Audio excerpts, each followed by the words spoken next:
make models on the whole data that we have. So we basically take the whole in-sample, and we then judge the forecasting performance of a model based on the in-sample fit. So that's basically some sort of an approximation. Or we can go directly, we can use the auto-sample test, so pseudo-auto-sample tests, where we split the data into two subsamples. They don't have to be equal. In fact, they frequently are not. The first part, which is used for estimation, is usually larger to prevent the estimation error. And then we use the second part to actually conduct our forecasting or pseudo-forecasting exercise. So we use it for evaluation of forecasts. So just a little bit in detail, as already mentioned in sample test, there are sort of probably the ones that come to your mind is any form of information criteria, AIC, BIC, focus information criteria of Bruce Hansen, kind of later version of that. They are actually very powerful. So that's one thing that we really like about it, because they use all the data, and that's something we really like to do. However, of course, the ability to feed the data in sample does not necessarily correlate with the ability, with the forecasting ability of the model. It can, but frequently it's actually not. And for example, one of the papers by Peter Hansen, 2010, he shows that at least in a regression type framework, there is usually a negative correlation with how well we're fitting in sample and the forecasting ability of a model. So that's something that's not quite desirable. So if we are going to approximate, that's not if we are going to approximate the forecasting ability, taking it just based on just the in-sample fit, that's sometimes not a good idea. For the out-of-sample test, again, think about any version of Debord-Mariano tests, so Giacomini or White, or for example, even model confidence set, more recent of Peter Hansen. They evaluate models based on the pseudo out-of-sample forecast. So they acknowledge the fact that in-sample fit might not be such a good criteria to then just take and infer the forecasting performance. We can actually go and directly do what we want to do. We want to do forecasting. They do, however, suffer from several drawbacks based on the fact that we're now splitting the sample, and the main one is they use only a fraction of the data and for evaluation, and that, of course, can lead to low power. The usual rule of thumb that's used to split the sample is 80-20. I mean, you can actually, there is no rule, so you can do wherever you want, and if you have a lot of data, you can even do 30-70. If you have millions of observations, for example, intraday data, you can do that. But most of the data is usually done for estimation to prevent the estimation error creeping up in the forecasting ability, and then the remainder, which is usually a smaller portion, is used for evaluation, so it can lead to low power.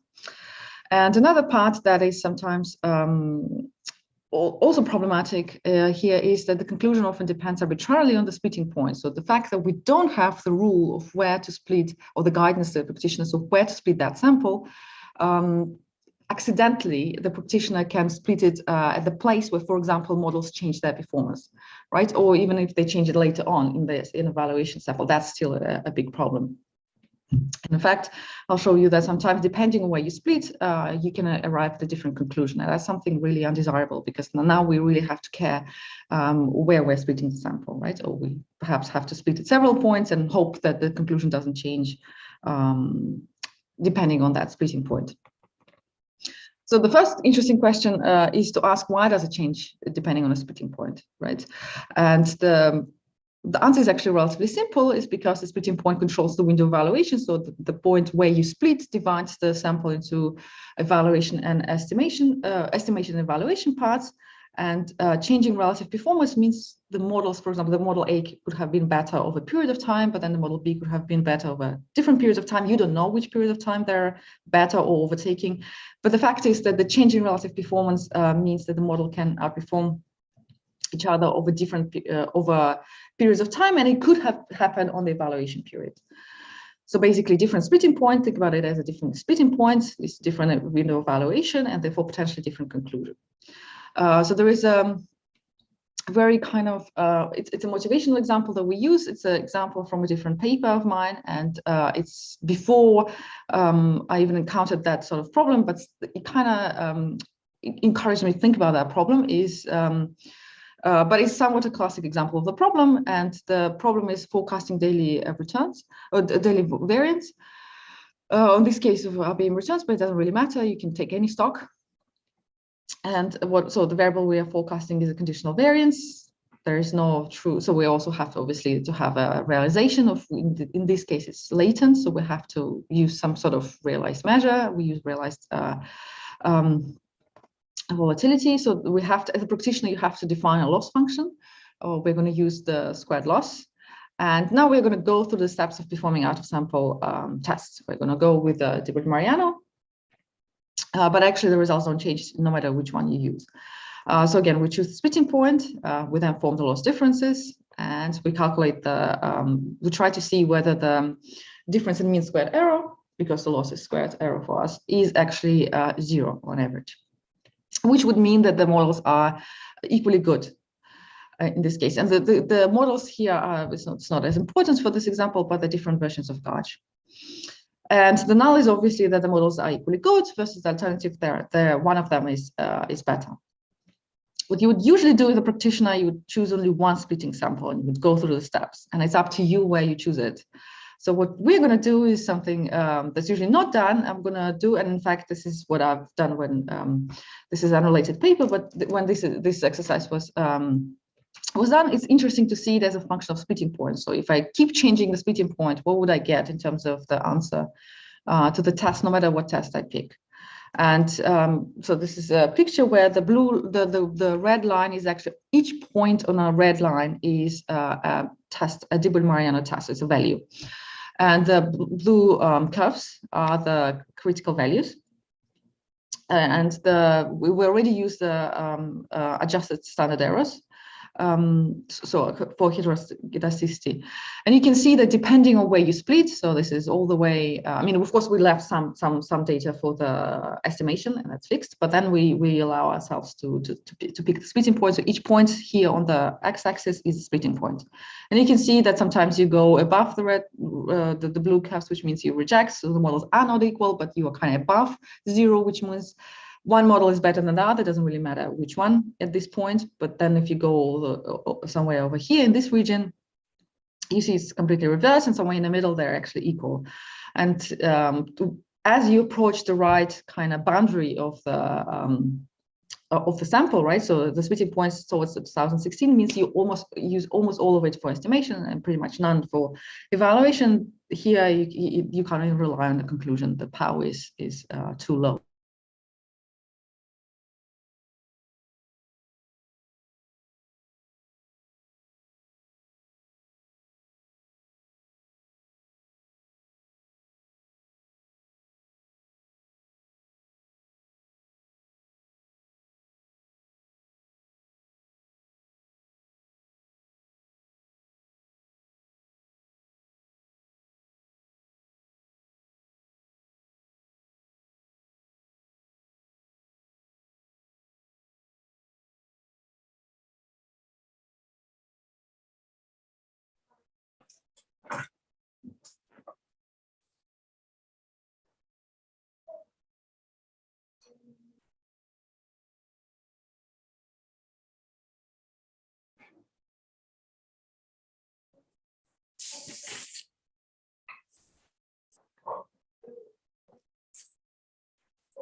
It's early morning in Chicago, right?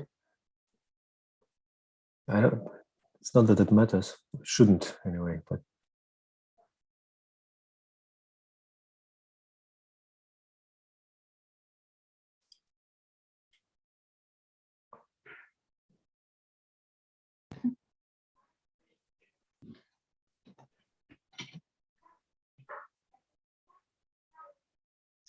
Okay, sorry about that. I think it's my location. I'm sorry. It's okay, no problem. Very sorry about that. Okay, so hopefully we please let me know if that you heard me discussing this slide. Yes. Okay. Okay, so the next one is, so let me summarize basically the splitting point problem. So first of all, the fraction of the data is used for evaluation. So that's the basically our main problem, and it can lead to a low power. So it can basically also give us somewhat erroneous conclusion, primarily because the forecasting performance can change over time, right? So, and we don't know the points at which it changes, and we don't know when it changes and how it changes, right? We are not the first to think about that problem, and the proposed solutions. First of all, there is a paper by Giacomini and Rossi, which isn't directly on this point. So, so they propose a test of equal predictive ability at all points in time. So basically, they try to see whether there is any reversal at each point at a particular point in time, right? So if the null is at all points in time, if you reject, then at some point the models overtook each other, and that's something that you can detect with that test. One problem with that is that once you, for example, reject the null, you don't know where to go from there, right? So, but for example, one thing you can do with that test, you can plot. You can plot the test again with a critical weight, similar to things that we did here, except it's not going to be a functional splitting point. And then you can see where the reversal happens, for example, and then you can go from there. Another paper is that, again, not directly dealing with it, is Giacomini and White, conditional predictive ability test paper, in which they actually develop, again, the test for equal predictive ability conditional on the information set that a practitioner has at their disposal. But they also offer kind of heuristic approach, because once you have a conditional test, basically underlying that is the idea that they can change depending on the information that you use. And one thing that they propose is, for example, to feed the simple AR1 model to the forecasting performance, relative forecasting performance, and then you can obviously forecast the mean of that forecasting relative forecasting performance. You will have to have a threshold, of course, to decide which way it should go. But that's basically a solution that the practitioner has. So in this paper, we propose to actually directly look at the forecast selection and evaluation in unstable environments. And again, when I talk about unstable environments, you kind of think about that the models can change over time, their forecasting performance. What we're going to do, we're going to evaluate, first of all, a very important note is that in a constant relative performance, so if you are thinking about any of the tests I mentioned before, out of sample tests, Dibble-Mariano, Giacomini-White, a model confidence set, when we talk about forecast, we usually don't separate the notions of forecast evaluation and forecast selection, right? So it's the same thing for us. And the reason being is because if you have constant relative performance, if the forecasting performance of models doesn't change over time, there is no distinction, right? So the forecasting performance is stable over time if the selection and evaluation is the same. But once we move to the changing relative performance, they become a totally different notions. So you can have forecast selection, right? So we select which one, and then you can have a forecast evaluation, which are, again, because the past is not indicative of the future, you have to separate these notions. And that's why we're actually going to separate it here. So in order to evaluate models, so the first task, we're going to, again, similar to the literature on the constant relative performance, we have to come up with some sort of average past performance. If we are going to make sense of the changing relative performance, and if we are going to actually compare that sort of world at all, we'll still have to come up with average past performance. We do this in a robust kind of way to unstable environments. So we have to acknowledge that sometimes, first of all, that the forecasting performance changes. We don't know at which points it does change, but we need to acknowledge it in one way or the other. Then we have the second part, the part of forecast selection. We basically try to predict the future, whether the future forecasts of one model is going to be better than the other. The way we're going to do it is we're going to forecast probabilities of a loss difference being negative, which exactly, so the sign will already tell you which way it goes. And I will discuss what it means in more detail once we come to that. So so again, in a changing relative performance, the tasks do not coincide, so we have to dedicate kind of separate time to each task. And we're going to talk about it. One nice thing that we're going to use is we're going to use almost, or I kind of like to say almost the whole sample, right? We can't use the whole because we need to obviously leave a little bit for the initial estimation. And of course, it's going to lead to higher power. So I'm going to show you in simulations that the power of our tests is actually relative, quite high. But it should not be surprising because we're going to use a lot of data. And we are going to model directly the time varying changing relative performance. So we are not solving the splitting point problem, right? So what I like to think about it is we're kind of almost getting rid of it if you allow us to have the initial estimation bit in the very beginning. But then you are not faced with the choice of splitting points. So that's another thing that you have to keep in mind. So let me pause here because that's the conceptual part and take any questions if there are any. Okay, so maybe once the more details come along, let me know if there are any questions. So methodology is summarized by two-step procedures. So first of all, we need to estimate, if we are in a world of changing relative performance, we have to somehow extract this time varying performance. And the way to do that is obviously to have some sort of model for it. And we are going to non-parametrically estimate time varying mean and variance. Those are the two characteristics of this time varying performance that we need. So when I say about forecasting performance, we are talking about loss differences, right? So relative forecasting performance. And we are going to allow ourselves to do that non-parametrically because we have actually almost the whole sample, right? So we have a relatively a lot of data relatively to the fact if we were splitting it to the evaluation and selection parts, just two subsamples, but we actually have the whole sample, so we are going to be quite general. Then we're going to use these estimates, which again you have to think as the characteristics of this changing relative performance, and we're going to go and solve our two problems. We're going to go into selection and we're going to go and do evaluation. So we're going to construct for the evaluation, we're going to construct statistics that uses the weighted average of forecasting performance. Again, that's already the forecasting performance is already estimated in this changing kind of environment. And you will see that this is a similar idea to the weighted least squares. So we're going to acknowledge that the parts in the beginning of the sample are relatively noisy, but we don't impose it, right? So even the parts later in the sample, in the middle of the sample, they can also be noisy. So we will have that will be estimated. Second part, the forecast selection, which perhaps is even a more interesting part in this question in this context. We're going to forecast the sign of loss difference to be negative. I mean, you can forecast it to be positive, it doesn't really matter, but basically we'll tell you which model is projected to be better. And one important part where is also different to the literature is that it's truly out of sample. So it's not pseudo out of sample. This is when you reach the end of your sample and you're going to say, what's the probability the model A is better than model B, for example, right? So that's truly out of sample.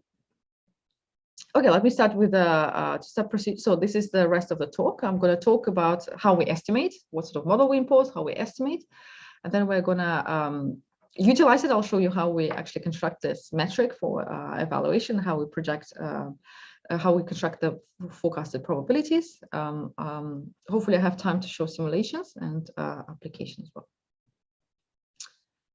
So the construction of loss differences. So this is not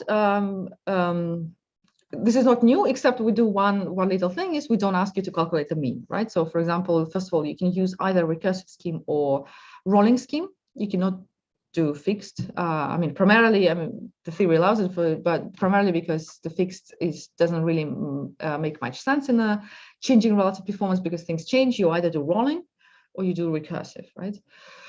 To update the parameters. So this is for example, the recursive scheme. So you first split it originally, and we ask you to leave a little bit of data. So for example, 100 observation doesn't really change. So the exact number doesn't matter, but you have to have initial estimation period, estimation subsample. And then you get the forecast error, and then you move along all the way till the end of the sample. And so the splitting point is actually each point in the sample. That's another way of thinking about it. Then we construct the loss differences. And again, you have to to that point is not as important because they're going to be down weighted anyway. So these guys are not really counted much. So but you leave it a decent amount. So the second part is how do we model the loss differences? And here we're not really, we try to be as general as possible, but obviously we want to have some tractability, and we want to account for certain empirical facts that we know. So for example, the serial correlation of loss differences due to, for example, estimation error is always present. So we want to have some sort of structure that captures it. So we either impose it on the error, so we have some kind of model in a kind of autoregressive structure that we have to impose that would capture it. Then the second part and the most important part is actually we need to make sure that it captures this time variation, right? So we can't, the parameters have to be time varying. And the way we go is actually we try to be general and to model them as time varying autoregressive processes. One way to think about it is when we thought about it, we thought that we would like to have a general model, although it doesn't, you can choose the model you want. The theory will have to be redone, obviously, but in general, it's not as conceptual here, as long as you model the time variation. So usually we know that, for example, stationary processes can be arbitrarily well approximated by ARMA models.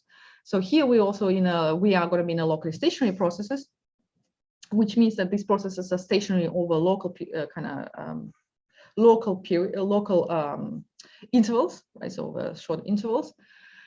And the intervals are estimated, obviously, within the estimation framework.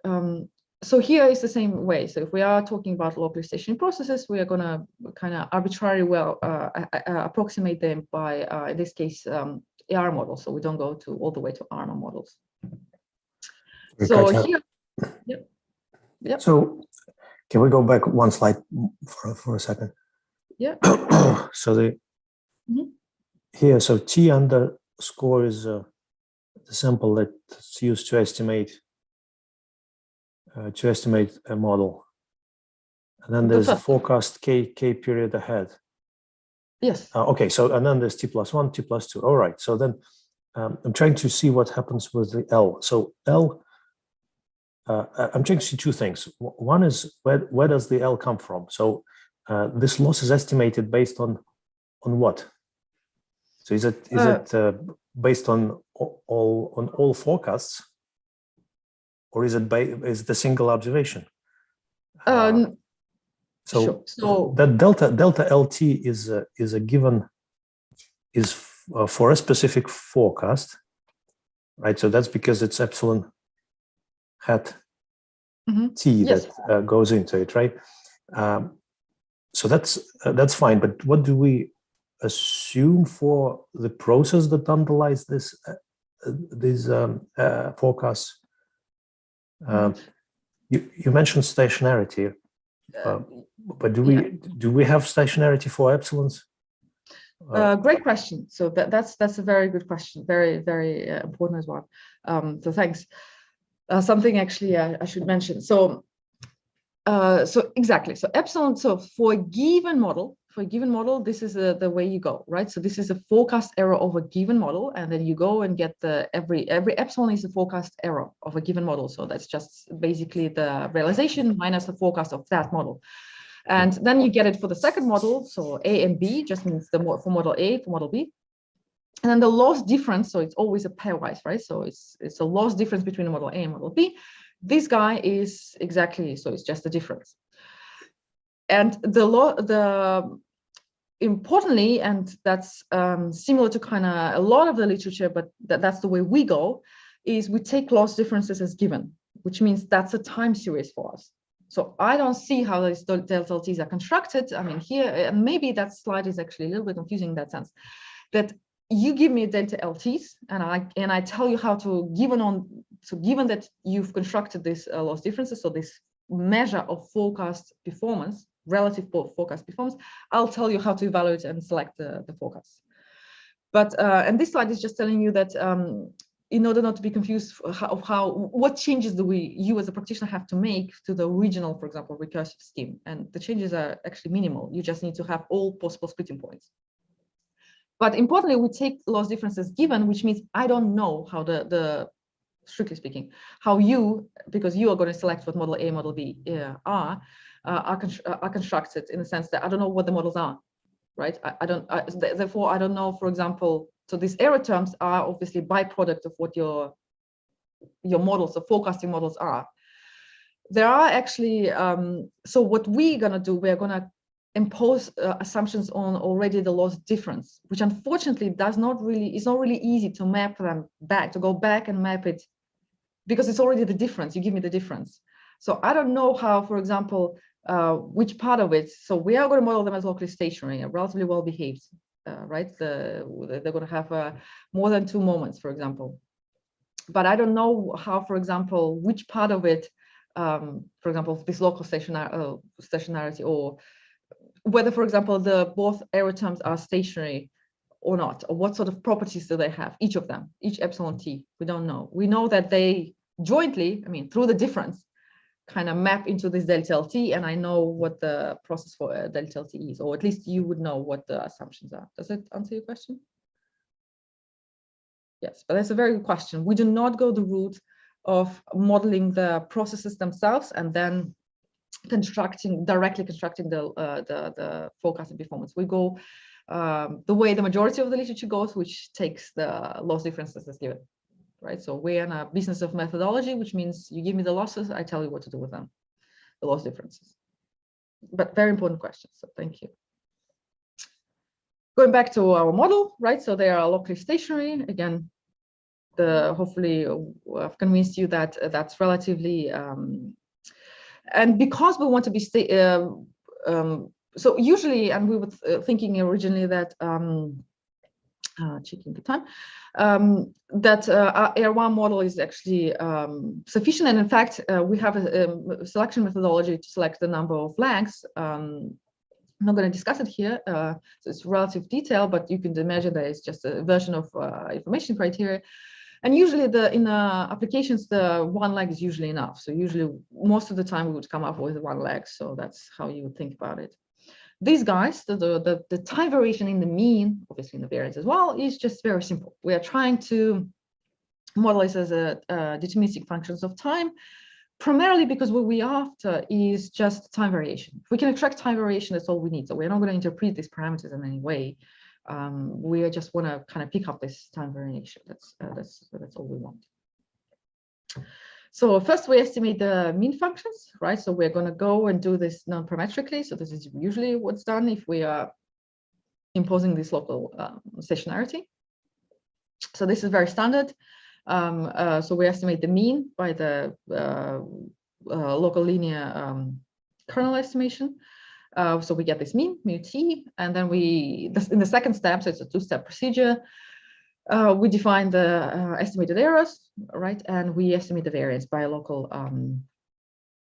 So here we also actually do the local linear just because we do everything in the matrix form, but then we have to we bound it to make sure that the variance doesn't go negative, because variance is usually estimated by local constant to make sure it's positive, but we can also do that local linear and just make sure there is a technical kind of, so we bound it to be not below 0. So once we have mean and variance, that's all we need. And now we have to kind of think about, so once we estimate this time varying performance, how do we actually use this to answer our 2 questions? The first question we go to is, how do we compare models in unstable environments, right? Provided that the models could have overtaken each other. So it's actually a question that requires a little bit of thought, because it's the first time I think one asks this, it doesn't really make sense if the models kind of overtake each other. How do we actually compare it, and why do we compare it at all? Why do we compare it at all? And I think it's still an important question, especially, for example, in macro scenarios where we sometimes re-estimate models on a quarterly basis or even monthly basis, which is not that frequent.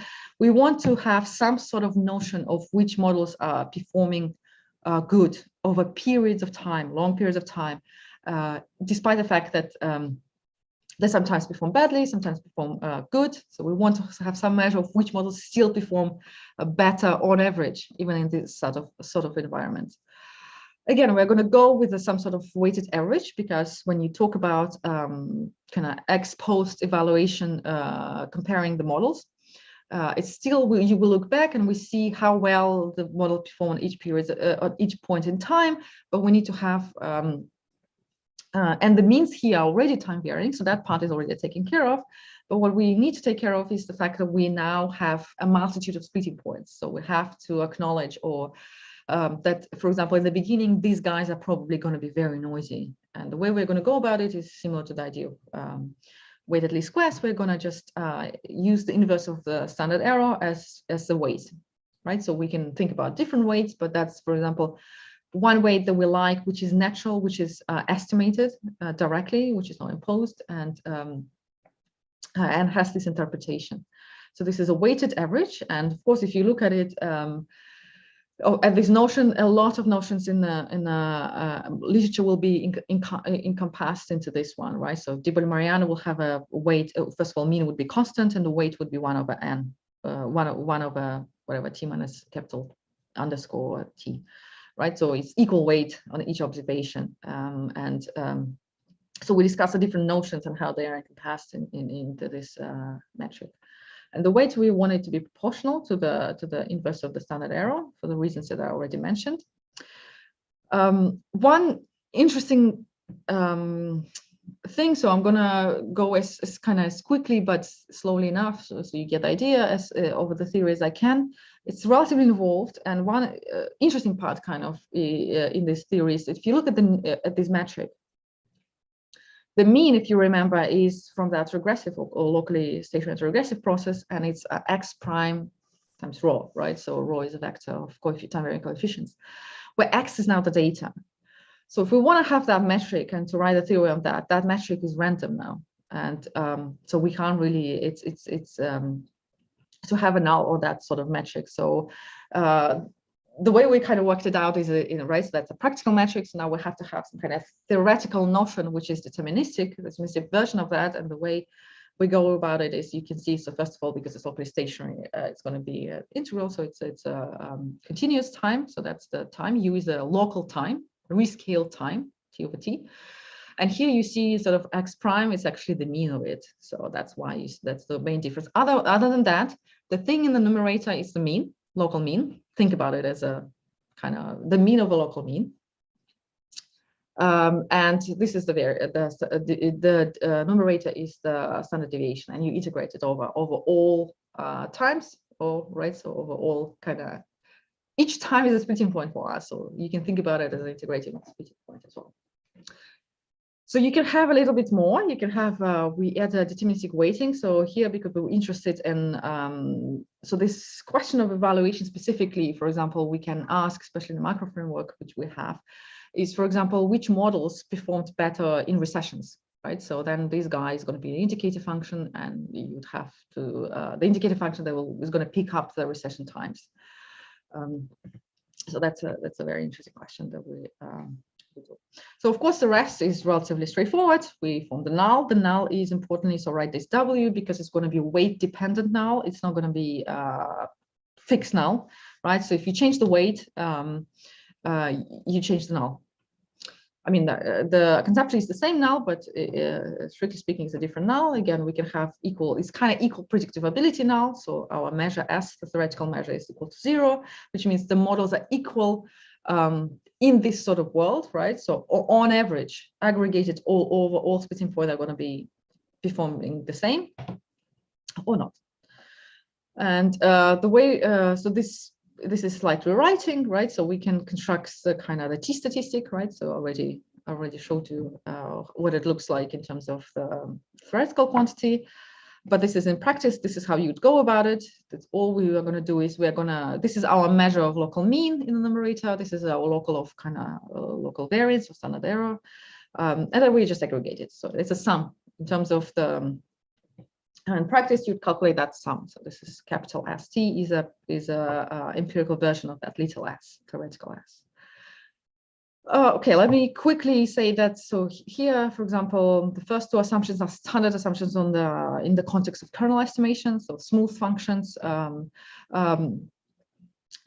So the kernel is a density, so everything is twice continuously differentiable, and so on. So we are talking about smooth function. And that's actually another important point, is that our theory does not allow for breaks.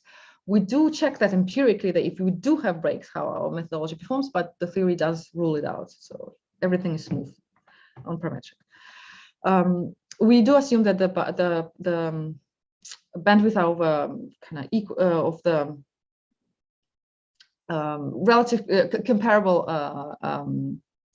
magnitude. This rate conditions are important, because if you remember, we have two-step estimation. So the error term from the second step, from the first step, drags into the second step, and so on. So there are some nasty terms that we actually end up with. We have to somehow get rid of them. So that's part of the reason why we have. This is not. So, for example, the optimal bandwidth condition is definitely satisfied here. So, although it looks maybe a little bit strange, they are for this technical reason of getting rid of a lot of bare length terms. Here is another answer to Artem's question. So we do have, for example, we require more than 4 moments on the error term, which means you cannot be dealing with, for example, heavy tailed losses. Right, so that's or if you deal with a heavy tail loss, somehow you have to end up with, when you take the difference, with not so heavy tail losses. That's one way, another way of thinking about it. But that's another condition that's relatively strong that we have. Right, so to Katja, so if we go back for a second, the first step errors that get carried over into the second step, so there's the parametric part, which is the estimation of epsilons. Then there's the non-parametric part that uses the epsilons to construct the means, local means and variances. There's actually the third step is when you use the first two in the estimation of the variances. Mm-hmm. What I see square root t there in the. Mm-hmm. So I guess, can you tell me more about what errors get, what those rate conditions take care of? Sure, yes. So first of all, one important part, and that's probably on me because that slide might have been very confusing. So the first of this epsilon t, although I put a hat on, this is not something we estimate. So remember, I take the loss difference as given. So I do not know how you, so so there is an estimation error as for you as a practitioner who constructed this, right? So in general, but I do not know what it is, and I do not take care of it. We do not model it directly. So I take my loss difference. But the point that I come here, my delta LT, so here is my data. I take it as primitive, so which means it's my data, it's my YT, it's my data. I do not, I mean, there is something sitting there because it's actually constructed, it's absolutely correct. Right. But I don't know what it is. I take it as given. This is my data. For me, it's my data. So there are two steps for me, right? So there's an estimation of theta, which is just a vector of derivatives and rows, the coefficients. So the rows and the first derivatives. So that's the first step, and that's where, right, there is an estimation error because there can be a difference between the truth. And then because I estimate that there's this it's psi, right? So that guy, which is an error term in terms of because I want to estimate out the variance. This is the second step. Here's where this, because there's a hat on top of this psi. This is where these guys can be different from the truth, right? So that's where the estimation or the estimation error from the first step is going to carry it to the second step, which is not the same as an estimation error from the parameters when you've constructed the epsilons, the original epsilons, the forecast errors for each given model, which I do not know. And in fact, if we wanted to be strict, that sort of estimation error, the original estimation error, would be carried everywhere, but we are not dealing with it, and that's similar to the large strand of literature that takes losses as given, right? So when I take losses as given, what is A? What is A in the last formula? A. A is just so you minimize. It's just a in this case it's a constant, right? So I minimize it as it's a constant. So it's A times so this F it's a long notation, but basically it's this guy, I guess. it's this guy. So it's ft is going to be t. So it's a local linear, right? So it's in this case it's actually vector. So it's going to be, so the way that we do a local linear, we have the mean of this guy is going to be the mean. That's actually what we want. It's a sigma, and it's going to be the derivative. Derivative we're not going to use, strictly speaking. So a is just it's actually exactly the vector we're going to get. So sigma and sigma dot or sigma prime. I just called it a, right? So we are going to minimize over it. Thank you. Katja, may I ask, you mentioned heavy tailoredness. What assumptions does it imply on the distribution? Is it power law tails? So actually, we are ruling out the heavy tails, right? Because we require more than 4 moments of the error term. Mm-hmm. It's completely ruled out. Yeah, that's one thing that we do rule out. Unless, again, yeah, so it's on the original error term, yeah. On original, I mean in the equation for the losses. So we rule out completely.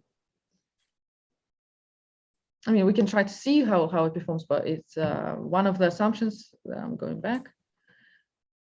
Is that we require more than 4 moments of the error term. So this is the error term in the equation of the autoregressive process for delta LT. Mm-hmm. If you remember autoregressive process, we can rewrite as many, rewrite, it's going to be total functional, like very complicated nonlinear function of all these errors. Mm-hmm. So if my delta LT is a complicated, but nevertheless a function of these epsilons, and each of them has more than 4 moments, I rule it out. I rule it out. So it's possible to have head tails in the underlying epsilons, but not in the loss difference. So I would say it's probably theoretically possible, but I think one would struggle to construct something where somehow magically in the difference it disappears. You see what I mean? I think one would struggle. Yeah. But it's probably, yeah. For example, I have to say, I don't know if you ended up with, if you they co-integrate, right? Yeah, if you could do that, definitely. But I think it would be hard to do. Yeah, I would say, for all intents and purposes, it's probably ruled out altogether. Yeah. Okay, so one thing, so I'll be quick, I'll mention this and then I'll jump to the forecasted probabilities, because that's the last part we need to cover. So one interesting part, and I think somebody already, so this is not so interesting because this is just estimation of the mean and then the variance. We need the uniform convergence rates because we're going to integrate and it's in the denominator, all taken care of. One interesting part, and I think somebody asked, is the rate, or despite the fact that we actually in each part of the estimation we have a non-parametric estimation, we end up with the parametric rate, and the parametric rate is actually here because we do integration, right? So we integrate over all these times, splitting points, and we end up with a parametric rate, which is great because it's already quite involved, and so we're happy that we can get that. I don't really write to you what the variance is because you can see the bias is absolutely long, and but do not worry about it. We are going to do the bootstrap, so which validity of which we also prove. So we have a version of a kind of wild bootstrap, and we tell you what the rates should be. And in fact, we have actually a code, so none of this would have to be done by you, luckily. So, but that's just to give you an example. So I write it once to give you an example that the error terms, you can see this is from they're all these byproducts, right, of rhos and sigmas. So you can see that they're all kind of very convoluted, but luckily, and that's why you saw some of the rates which we need to get rid even of the nastier terms. Sorry, what is TH? TH is the first line. TH1. Oh, right. So we have two step-estimations. So in the first step, the bandwidth that you use is H1, and the second stage is H2, just to distinguish them. Right? So, but each of them is selected with cross-validation. Okay, I'm going to skip this part for now. The second part is just to make sure that I cover it. How do we rank models in unstable environments, right? So perhaps more interesting question in this context, in context of changing relative performance, is how do we actually given that there is all this change going around, by the time that we reach the end of the sample, how do I know which model is projected to be better? In this case, we're going to deviate from, for example, Jack, mean, and white. We're not going to forecast the mean, although we can. We have our regressive process. We absolutely can. But I think it's more informative, perhaps, or we can do both. But in this case, we do probabilities, is to forecast the probabilities. What's the probability that the model A is going to be better than the other? So it's basically a quantitative kind of answer, right? A qualitative, sorry, sort of answer. So the way we're going to do is, again, we're going to project the probability that the loss difference at, so this is a capital T now.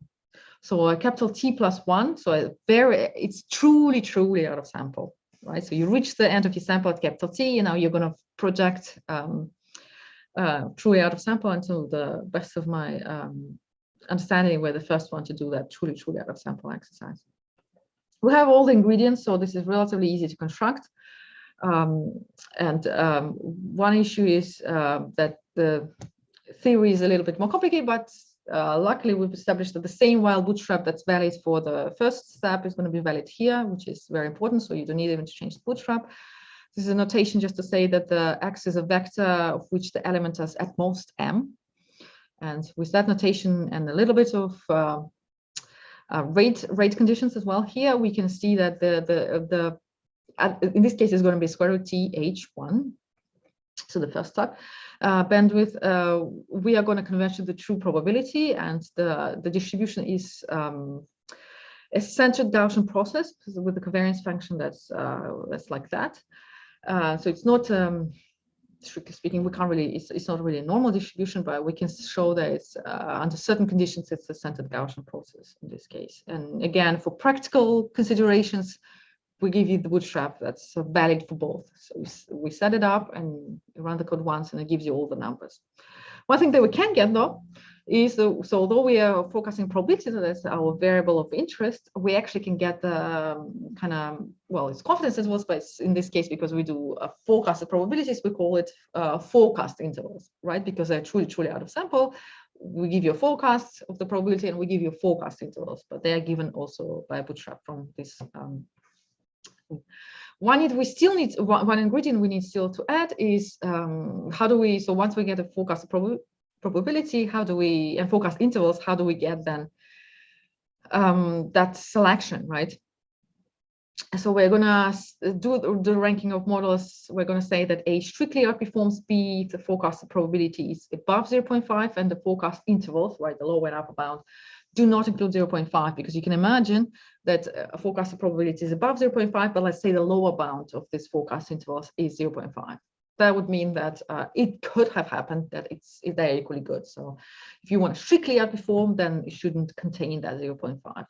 We're weakly outperforming if the projected probability is above 0.5, but the 0.5 as a point probability is included in this forecast interval, right? So then it's possible that one outperforms, but it's now weakly because it's possible that there are actually 50-50. And of course, it's reversed. It's weakly underperforms if it's less than 0.5, but again, 0.5 is included in this interval. So that's how we go about it, and something that we find to be reasonable. Okay, let me. So just to show you a couple of Bootstrap. I think that's important in case you're interested, because the inference is somewhat, the theory is somewhat involved. But the inference is relatively simple, which is I'm very happy about. So we do wild bootstrap and oversmoothing, which is somewhat standard, but we have to adapt it to our kind of framework. So the oversmoothing happens at both stages. So we have the raw and we have the G, which we need to oversmooth. We have to basically impose a larger bandwidth on it than the regional bandwidth that we estimated in the two-step estimation. And we actually, so there are actually theoretical conditions of what this G, the oversmooth bandwidth, should be, but in practice, we just tell you to set it 2 times the regional bandwidth. And again, you would need to do that because we have an open code to do that for you. So the wild bootstrap, which means centered standardized errors, we sample from them, and we actually so this is just to prove the validity of the bootstrap. So we prove that the original version of, so I'm showing you here, but it's also done for the forecasted probabilities. But basically, once you set it up the way we tell you to set it up, you can go into the completely the inference on the with Bootstrap. Okay, so I think I'm running almost out of time, but I'm happy that I covered the two questions, selection and evaluation, and hopefully you got the idea of what the theory looks like. It's locally stationary processes with somewhat involved metric for the average and then the probabilities, and then we basically give you the forecasted probability as well as forecast intervals, and everything is taken care of by a wild Bootstrap with over-smoothing in terms of inference.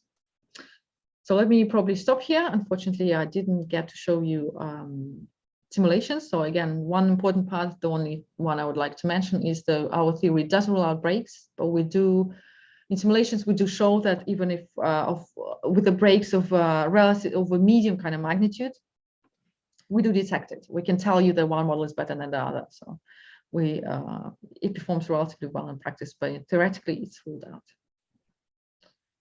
All right, I'll take questions here. So this is, thanks, that's very, very nice. I am curious why you need to have both. When clearly the process for the delta L is important, because it in a way you are actually comparing not just the performance of the forecast, but also the correctness of the assumption on delta L, right? That process being what it is, an AR process, and hence the question: why do you need that assumption if ultimately you will be estimating a local mean and variance? Why not estimate? Why have the AR assumption for delta L? Why not estimate it flexibly to as is? Do you mean just to estimate nonparametric mean of delta L? Yes. Yes. I guess my question is whether there's much that you're assuming by putting that AR process for delta L. So yeah, that's a good question. So one thing, to correct me if I understood that right. So one thing that one could do, right, is you just estimate the local means, right? So you can non-parametrically just take delta T as data and estimate non-parametric mean. Absolutely, you can do that. In fact, the original paper of Giacomini and Rossi, 2010, what they do is they don't do non-parametric, but they do kind of local means of size M, right? And then you can do rolling ones. So that's absolutely possible. One thing that we wanted to do is we wanted to account for, so two reasons why we do that. One is we wanted to account for the correlation in delta LT. And the second one is we want to forecast truly out of sample. So despite the fact that, selection and evaluation are both very important, and they are, as I already mentioned, they have separate tasks, unlike the constant relative performance. And in my opinion, despite the fact that selection is probably more interesting, right, because we are in a constant in a changing relative performance, of course we're interested in what's going on next. But I think evaluation is just as important. But for the task of, we probably all agree, of forecast selection, you need to have some sort of projection. The way to do that, you cannot do that if you just don't assume any structure, right? It's the original idea of Giacomini and White, why they decided to do the autoregressive process, right? So if you want to have any idea of how it's going to evolve in the future, you have to impose some structure. I would not be able to do any forecast, and one way to do that is to impose some sort of autoregressive structure. Now we are in the context of changing relative performance. What sort of structure can we impose? Well, time variance regressive structure just kind of begs to be there somewhere, somehow, right? So that's kind of two reasons why we. So the main reason is if you want to have a selection, you have to have, right? So some kind of inference into the future, given that everything changes. You have to have more structure than just take local means. I guess you could do, strictly speaking, if you have rolling windows of size m, you can kind of roll and say at the very last window of size m, this is what's going to be in the future, if you kind of wanted to do that. But it's a little bit, I guess you can say this is a little bit more sophisticated than that, or to have a kind of proper structure on that. But I think that's the main reason. Does that make sense to you? Yeah, I think that this is it's a neat result that you have a square root t in the setting that's a non-parametric and local linear. And I wonder if that that integration gets you this. Yes. But actually, with rates, it's very interesting. You had some rates at some point that there were had square root t in them, which suggested some parametric rates. On this slide, there are clearly non-parametric bandwidth rates and such. So I wonder what the rates are doing there actually, and specifically whether the rate. So there are these two non-parametric rates from local mean and variance, and then there's the integration. There's a parametric rate. So this is Bootstrap for ST. So you'd get the idea of the rate here as well. So this is a square root t for the ST. So this is for evaluation. So the metric, the weighted average. This is a parametric rate because we do the integration. So you kind of average it out again, right? And the fact that first of all, of course, you did the parametric one, but then you average it out. And you have a parametric rate, which is nice. But in the context of, let me go back to the. In the context of probabilities, you do not get a parametric rate because there's no averaging here, right? So you get and the first term dominates. So there is a square root th1. So that's the one where the h1 is the bandwidth of the mean. So that's where you get the. Well, there was a previous slide with square root t somewhere. Oh yeah, square root t. We already.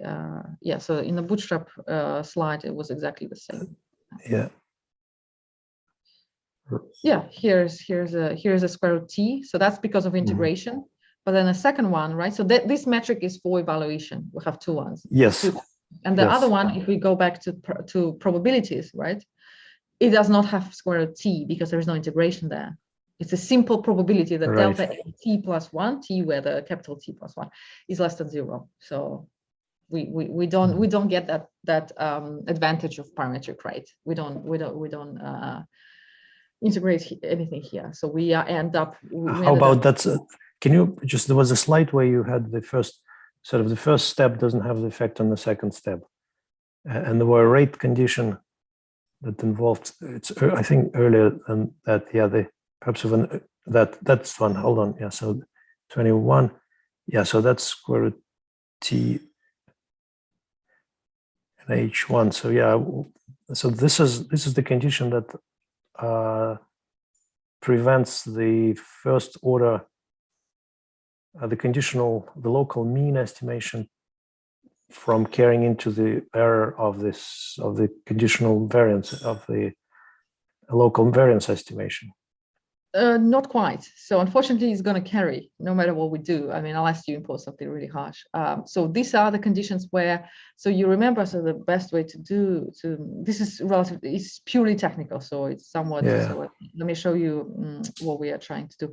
So if you see, for example, for the bias term, so it's going to carry no matter what, right? Unless we impose something really strict. But later on, so this is just for the bias, right? So there are all these cross terms. I'm going to show you the variance, it's going to be even more terms. So at some point, we need to cut off those terms that kind of linger around, and we need to impose some. So there are smaller order, right? So we need to get rid of them, basically. And this is the conditions that you see. Where are they? This is the conditions that you see. Yeah. But the estimation part, the estimation kind of error from the first step is going to come no matter what. Yeah. In theorem 6, something strange. ST minus ST. Maybe another S. 6. Theorem 6. Slide 6, sorry. 6. Theorems. Theorem Oh, 6. theorem 6. Oh, right. It's probably the end. Oh, it's the bootstrap, right? It's the bootstrap. Theorem Yeah. 6, yeah. ST Yeah. minus ST. What does it mean? Well, Yeah. Hopefully you can see that. Oh, this one. yes. Oh, yes. Sorry, it should be the star over here. Yes, it should be the star, which means the bootstrapped version of it. Yeah, minus the truth. So Thank you. Here you see there is a tilde. So we're saying that, so ST star is always the bootstrap, right? But an ST without any superscript is the truth. You cannot, so we are saying that because we don't know the truth, basically the truth, right? So we cannot center, so we are saying, so what we're interested in is this guy, given that I forgot the star, right? So the bootstrap minus the truth. We can, in practice, we cannot really settle on the truth. We need to some sort of the smooth version of that. And that's basically the tilde over here. And we're saying that although we're going to substitute the truth with the tilde, it's actually still, they're converging. Thank you. Yeah, but there is star missing. Yes, definitely. The bootstrap version settled on the truth. Yeah. Katja, can I ask you a quick question? Sure. Your framework allows to, it's quite interesting problem. So I can contrast the two different models, contrast the two different forecasts to evaluate which one is better. Mm-hmm. So it's more of a pairwise comparison, but the framework does allow more general scenarios. For example, I will have a single model, and then the second forecast will be based on the combined forecasting or combination averaging, right? Like in the Bates and Granger type of scenario.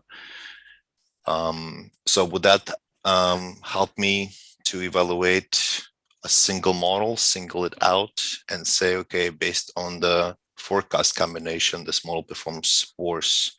Because I'm looking at your figure on slide 6, where you're contrasting one over the other, and you might have periods where both models perform equally worse with a high degree of uncertainty.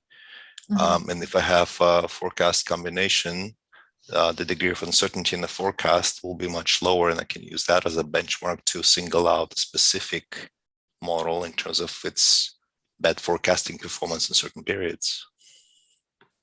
Do you mean you are going to use it as another model among the many others? Is that what you mean?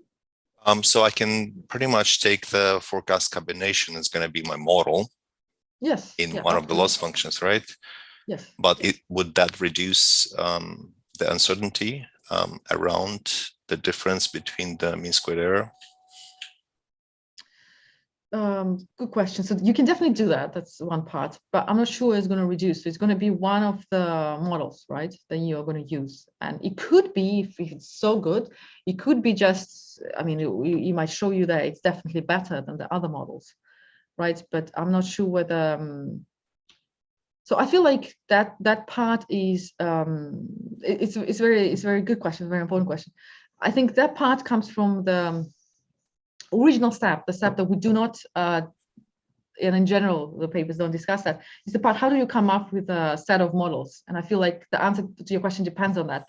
If the set of models that I come up with, including the average of the models, if I have 4 bad models and then I average them, I don't think it matters.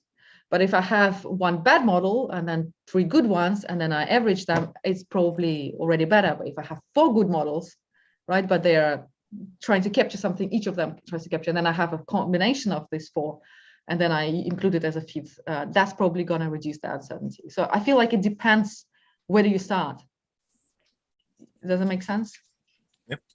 Yeah, so if you start from a good place, absolutely, but if you have 4 terrible models and you average them, it makes no difference, pretty sure. Yeah, but you can definitely use the combination. In fact, it's something we suggest, right? So one question I frequently get is on a forecast combination, and I think so the way we look at the forecast combination in this context is it's going to be one of the, it's exactly what you said. It's going to be one of the models that you're going to use in the comparison, right? So because one idea is always you don't really care, you are just going to combine them, and hopefully that's the better one.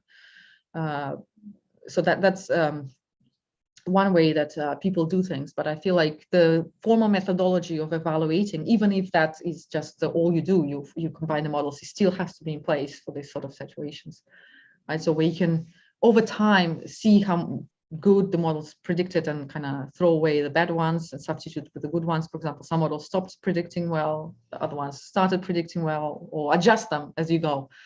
And for that, no matter which models you have, one of them could be a combination. You still have to have kind of formal comparison, similar to what people do with the Mariano, right, or Jacobian White.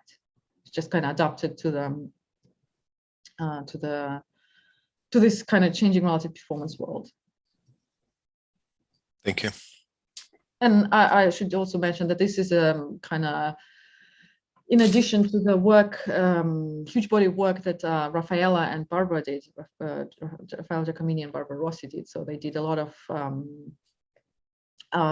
work on that sort of thing. So even testing whether you are in a constant relative performance world or not, right? So the original test where you test at whether at each point in time they're equally good, right? That's basically testing which world you're in. Are you in a, because once you reject, you are in a world of changing relative performance, and then you can use that. But even that is a formal way of figuring out where you are. But the more data you have, the more likely it is that you are not in a constant relative performance world. You're just not, right? And I guess that's one way of thinking about it.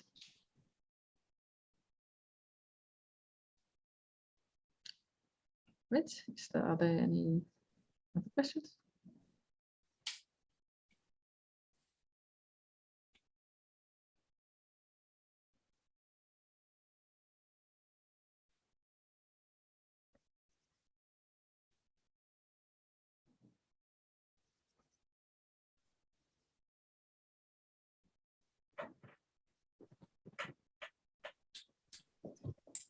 Sorry, somewhere before theorem 5 was a distribution F epsilon.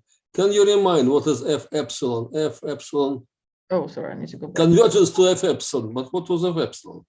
Oh, the big F. If it's a big F, then it's a so it's a CDF of the epsilon, where epsilon is the error term in the process for delta LT. So this outer the locally stationary regressive process. So that epsilon. The distribution F with the small one is density. The big one is the distribution. Yes. Yes, the big one. If it's the big, yeah. Here you go. No. Yeah, that's the distribution. That's the CDF. Oh yes. Yes, that's F epsilon. Ah. And epsilon is this epsilon. Mm-hmm. Yes. So it is not Gaussian, yeah? No, it's not. Not Gaussian. No, it's not. It's not. Well, we'll have. We don't impose anything on it, if that's what you mean. We don't assume that it's a Gaussian distribution. But you consider the large T anyhow, but the distribution is not Gaussian anyhow. Large T or T is fixed. If T is large, it is not Gaussian. Sorry, which UT? Time. If the time interval is large, it is not Gaussian. So this FT is a theoretical distribution of the epsilon, which we do not know, right? But this probability, right? So that this, right? So there's the two dots over here. So we define it. So this guy, once the theory is under certain conditions, you can prove that it's a centered Gaussian process, right? So this, now you see there is a curly kind of P hat centered at this P hat. So we don't know that the true FT is Gaussian, but again, there is an extra condition here, and there are a couple of conditions here which are necessary. But strictly speaking, it doesn't have to be no. In fact, if we don't assume these conditions, it would not be no. Thank you. Yeah. So if I have a log density, if I have a score for a forecast, rather than the log change in difference in L, I guess what would I be? So if I have a Mariano dipole, I can use this log scores, right? Compare them across all time periods, compare the difference. what would I do here? Would I need to be converting those? I mean, is there an operational version that would use scoring rules of forecasts? Well, you can do that as well over here. Yeah. So the delta LT doesn't really restrict you what the so the loss. So delta LT is a difference in losses, right? So your loss is going to be this score rule. And in fact, we talk about, for example, in a paper that you can do density forecasting the same way, right? So you can, yeah. I mean, somehow you'd have to ensure, one maybe caution is somehow you'd have to ensure that the conditions are satisfied, and then maybe depends on what density we're talking about. But but theoretically it's possible, and it's just a loss, right? So any that's right, L right. you pick yourself. The only caution one needs to be kind of to take is whether the conditions under which our theory is operational will have to apply. Yeah. But I think in practice, you would probably be okay. Yeah. Well, I'm always it's curious why in this papers, including Mariana Diebold, and here in your paper, you ignore the fact that those things, the losses, the scoring rules, the scores, that these are all also imprecise estimated objects. Yeah, it's a good question. So there are, so it's kind of, I think it depends on the question, right? And sometimes in order to make it operate, so here the theory is already, so we wanted to kind of, we started with the idea so it's kind of, it's easier first to assume that abstract from the idea that there are contaminated with errors. And when we started, the question was already so not clearly defined. Like, so when I, for example, in the beginning, when I think about how do we compare models in unstable environments, it's, if you think about it originally and really think, it does not even make sense to begin with, right? And like, unless you kind of think through it and then think, well, maybe I can average them, what would it mean, and so on. So what I'm saying is, originally I started thinking about the question and abstracted from the contamination with the errors, and then that question was already so kind of complicated to answer, where so we started, right, and then we kind of took us here already with a complicated theory. If you add, which in general you should, I'm not saying that you shouldn't, right, but I believe sometimes you should separate for the tractability. If you add an estimation error here, at least in this context and what we have, it's going to become pretty much intractable. It becomes very complicated theoretically, but also you kind of, I believe it's gonna, these two questions are already kind of self-contained and already somewhat complicated, that if you say how, which is an important question to think about it, but slightly different in my opinion, right? So if I think about how, because what you would be asking ultimately is, how are these losses constructed, right? And what would it imply? Like, what are you exactly modeling then? Here, I, for example, understand what I model. I have a relative forecasting performance, right? And I'm going to model that.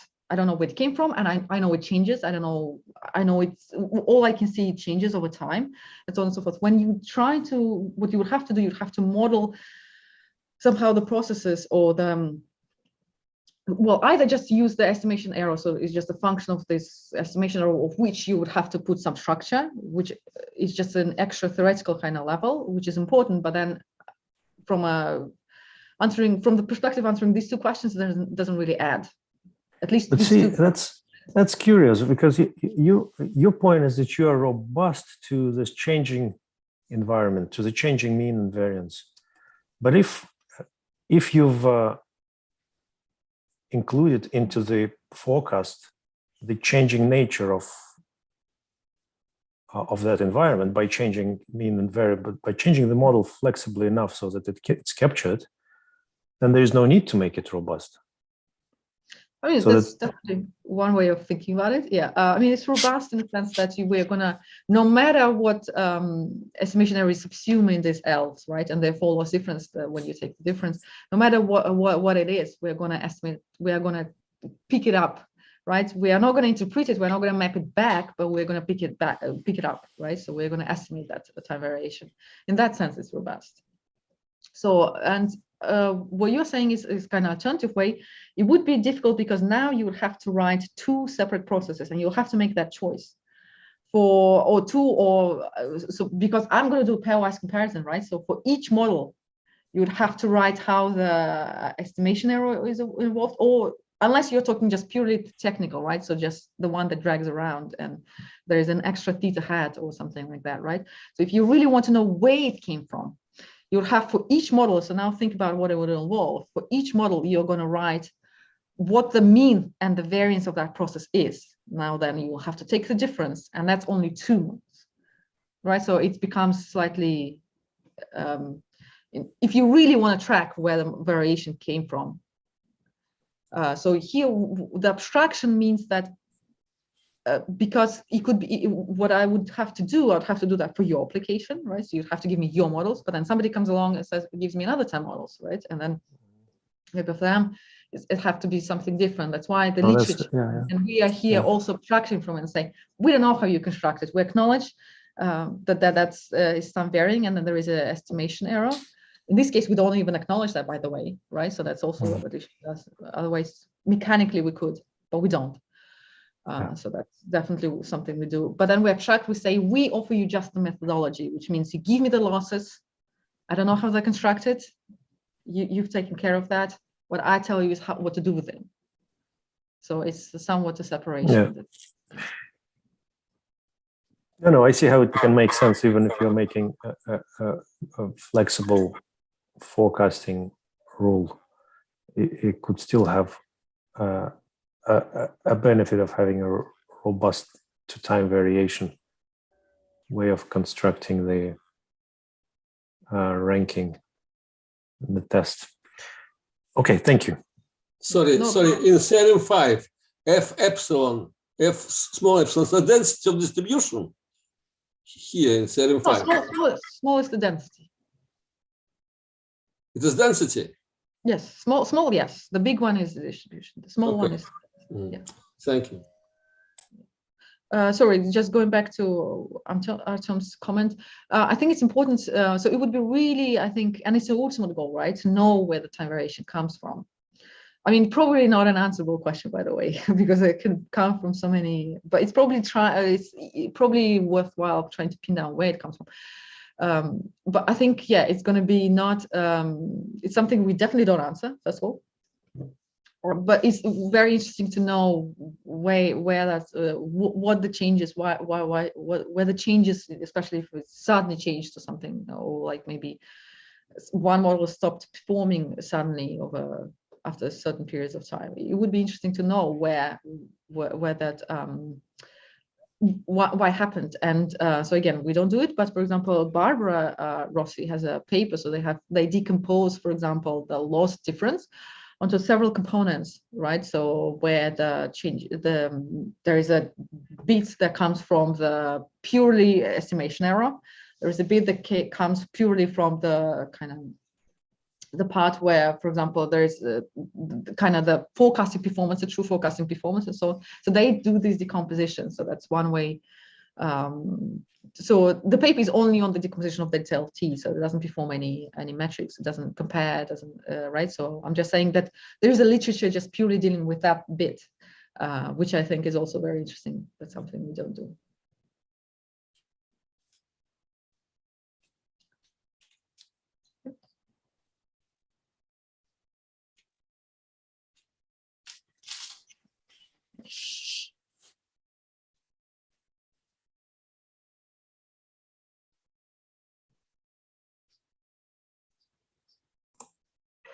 Okay, thank you very much for interesting talk. Alexander, could you stop the recording? Okay, I try this.